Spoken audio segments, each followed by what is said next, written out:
Hi friends, మీకు ఈ video నచ్చితే లైక్ చేయండి, సబ్స్క్రైబ్ చేయండి. ఆరాధ్య జైల్లో ఉండటంతో గౌతమ్ అక్కడికి వస్తూ ఉంటాడు. అది చూడగానే అక్కడున్న ఆరాధ్య అయితే, ఆగు, నువ్వు అక్కడే ఇక్కడికి వచ్చావంటే నేనేం చేస్తానో నాకే తెలియదు, నువ్వు మర్యాదగా బయటికి వెళ్ళిపో అని చెప్పేసి అంటూ ఉంటుంది. ఆ మాటలు వినగానే అక్కడున్న గౌతమ్ అయితే, మళ్ళీ నేను చెప్పేది కాస్త విను అని చెప్పేసి అంటాడు.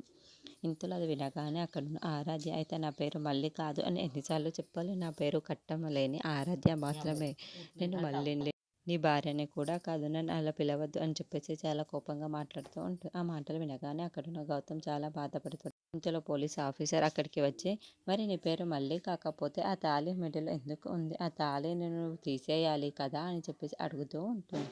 ఆ మాటలు వినగానే అక్కడున్న ఆరాధ్య, నేను ఈ తాళిని మోస్తున్నాను, అలాగే భరిస్తున్నాను, అంతే తప్ప నాకు ఇష్టం ఉండి ఈ మెడలో ఉంచుకోలేను అని చెప్పేసి అంటుంది. మర్యాదగా ఎక్కడి నుండి వెళ్ళిపో అని చెప్పేసి గౌతమ్ని చాలా చిరాకుగా కోపంగా తిడుతూ ఉంటుంది.